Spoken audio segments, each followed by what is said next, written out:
देखो चैप्टर है हमारा मैटर, इसमें हम बात करते हैं मैटर के बारे में। Anything that occupy space and having is called matter. हर एक चीज जिसका कुछ ना कुछ मास होता है, जो स्पेस घेरते हैं, उसको मैटर बोलते हैं। मैटर को क्लासिफाई किया गया है दो तरीकों से, फिजिकल प्रॉपर्टीज के बेस पे, फिजिकल नेचर के बेस पे, और केमिकल नेचर के बेस पे। तो हम बात कर रहे हैं यहाँ पर मैटर की सबसे पहले फिजिकल प्रॉपर्टी के बारे में। First property, matter is made up of particle. ये मानकर एक मैटर है, और अगर मैं इसको 50 टुकड़े कर देता हूँ तो इसका मतलब दिस मार्कर या this matter is made up of 50 particle. ये बात यहाँ पर क्लियर से प्रूव होती है। अभी एक ही पार्टिकल है, एक ही यहाँ पर इसके अंदर हम देखते हैं यूनिट है, लेकिन इसको छोटे टुकड़े में टूट रहा है, उन्हीं से मिलकर ये बनी है, तो इसका मतलब कि matter is made of particle. दूसरी बात, particles of matter are very very small. किसी भी मैटर के जो पार्टिकल्स होते हैं वो बहुत ही स्मॉल होते हैं। यहाँ पर हमने एक बकेट वाटर ले लिया और मैंने इसके अंदर डाल दी ड्रॉप्स ऑफ उजाला सुप्रीम।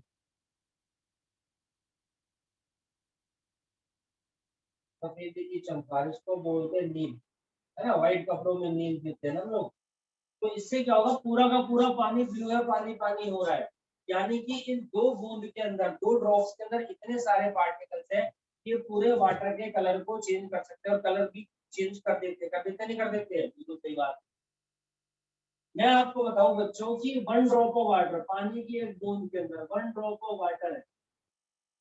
कोई बता सकता है वन ड्रॉप ऑफ वाटर के अंदर कितने पार्टिकल होते हैं? वन ड्रॉप ऑफ वाटर के अंदर पाए जाते हैं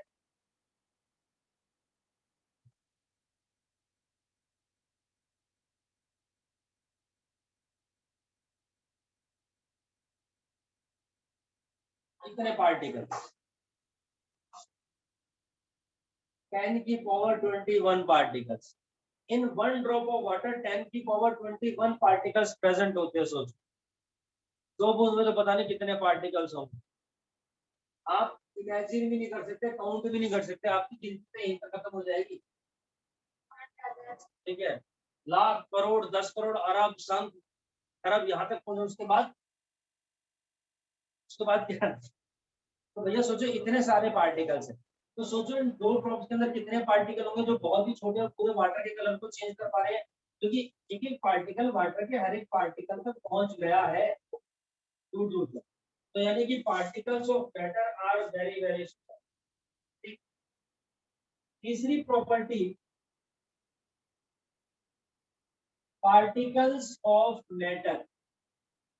किसी भी मैटर के पार्टिकल्स के लिए, particles of matter have space between them. किसी भी मैटर के पार्टिकल्स के बीच में क्या है भैया? स्पेस प्रेजेंट है। ऑब्वियस सी बात है, किसी भी मैटर के पार्टिकल्स के बीच में स्पेस होगा तभी तो वो चीज थोड़ी है। अब वाटर के पार्टिकल्स के बीच में यहाँ पर क्या है? स्पेस है, तभी तो जो नील है उसके अंदर मिल पाई। अगर मान लो उसके अंदर वो स्पेस नहीं होता तो क्या ये उसके अंदर मिक्स हो पाती? नहीं मिक्स हो पाती। तो दो चीजें मिक्स क्यों हो पा रही है? क्योंकि उनके पार्टिकल्स जो है उनके बीच में स्पेस है, और इसके उजाला जो बीच के जो पार्टिकल्स है वो इसके अंदर पूरी तरीके से इम्बेडेड हो गए। तो particles of matter have space between them. तभी तो पूरे वाटर का कलर चेंज हो गया, ब्लू क्यों हो गया? क्योंकि जहां जहां स्पेस था वहां वहां नील के पार्टिकल घुस गए। फोर्थ प्रॉपर्टी को बताने से पहले मैं आपको बता दूं कि मैंने यहाँ पर ये एग्जांपल ऐसा लिया है। आपकी एनसीईआरटी के अंदर एक एग्जांपल दे रखा है, उन्होंने क्या किया, एक बीकर ले लिया और इसके अंदर एक सॉल्यूशन डाल दिया उन्होंने, दैट इज द KMnO4। के यानी पोटेशियम, Mn यानी मैग्नीज, O यानी ऑक्सीजन। इन तीनों से मिलकर के बना हुआ है, जिसको मैं बोलता हूँ यहाँ पर पोटेशियम पर मैग्नेट। और इसका जो कलर होता है वो थोड़ा सा पिंक कलर होता है, क्या? पोटेशियम पर मैग्नेट। अब मैंने क्या किया यहाँ पर कि एक और बीकर लिया जिसके अंदर फ्रेश वाटर लिया, और इसके अंदर से एक मग पानी या थोड़ा सा वाटर निकाल करके, मैंने वो थोड़ा सा सॉल्यूशन निकाल के इसके अंदर डाल दिया। तो जब इसके अंदर मैंने डिप किया, डाला, तो मैंने क्या देखा, इसका कलर भी चेंज हो गया और वो भी कलर थोड़ा सा पिंक हो गया। बस फर्क इतना था, थोड़ा सा लाइट पिंक हो गया।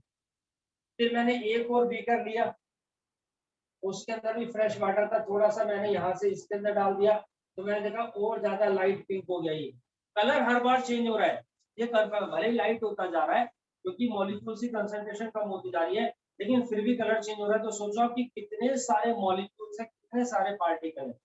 जैसे अगर मैं इसको भी हर बार डालूं तो हर बार अलग अलग बकेट के अंदर वाटर का जो कलर है वो थोड़ा लाइट ब्लू होता चला जाएगा। ठीक। Now next property, particles of matter.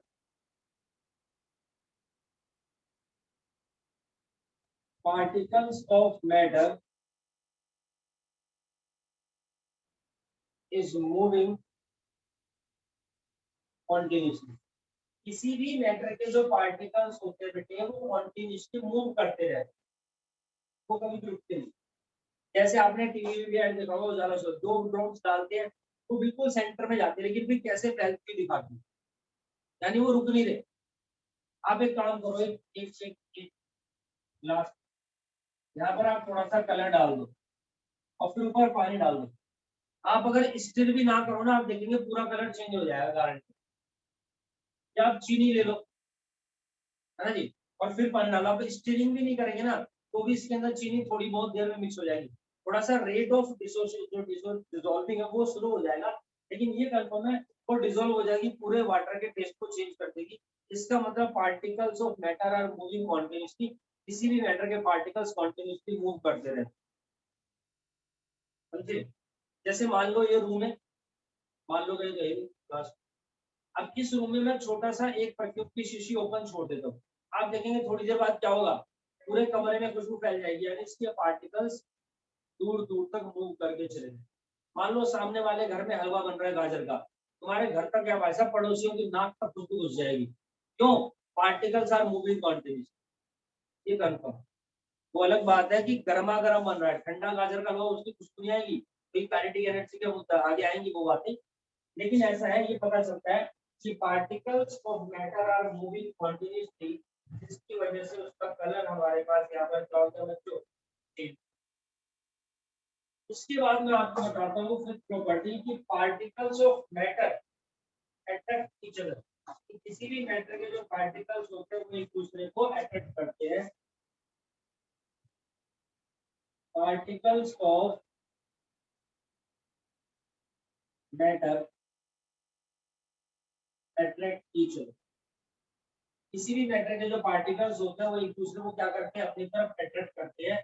और इसी अट्रैक्शन की वजह से ही कोई भी जो मैटर होती है उसकी तीन क्या पाई जाती है, तीन स्टेट पाई जाती है। कोई भी मैटर जो होता है वो तीन स्टेट में पाया जाता है, या तो सॉलिड स्टेट में, या लिक्विड स्टेट में, या गैसीय स्टेट में। ठीक है, अभी जनरली में हम बात करें थ्री स्टेट्स ऑफ मैटर, वैसे फाइव स्टेट्स ऑफ मैटर होती है, लेकिन हम बताते हैं कि वो अट्रैक्शन जो है वो कितना है, उसी हिसाब से मैटर की स्टेट डिसाइड होती है कि वो सॉलिड है, लिक्विड है, या फिर वो गैस। अगर किसी भी मैटर के पार्टिकल्स के बीच में फोर्स ऑफ अट्रैक्शन बहुत ज्यादा होगा तो मैटर सॉलिड स्टेट में पाया जाएगा, थोड़ा कम होगा लिक्विड स्टेट में, ना के बराबर तो गैसीय स्टेट में पाया जाएगा।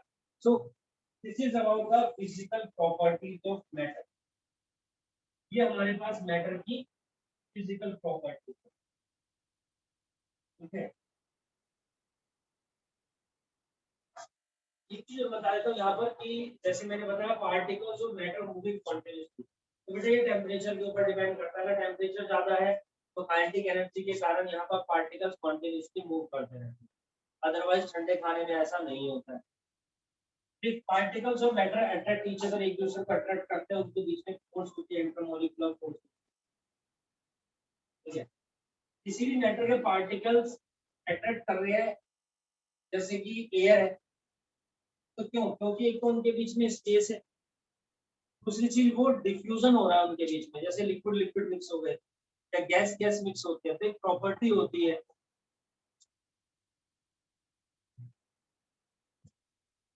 डिफ्यूजन। तो गैस के पार्टिकल्स कैसे कॉन्टिन्यूसली मूव कर रहे हैं, जैसे मैंने परफ्यूम वाला एग्जांपल दिया। तो डिफ्यूजन क्या होता है, the transfer of molecules from higher concentration to lower concentration. ये देखो, यहाँ पर मॉलिक्यूल्स की हायर कंसंट्रेशन है और रूम के इस कॉर्नर में लो कंसंट्रेशन। तो मॉलिक्यूल्स का ट्रांसफर होता है हमेशा higher concentration to lower concentration. जब ये काम in terms of gaseous molecule होता है तो इसको मैं क्या बोलता हूँ, डिफ्यूजन। ठीक, लेकिन यही काम अगर इन टर्म्स ऑफ लिक्विड मॉलिक्यूल्स होता है तो इसको मैं ऑस्मोसिस बोलता हूँ। ये दोनों बातें हम लोगों ने सेल चैप्टर में भी पढ़ी है। नोट कर लीजिए इनको फटाफट।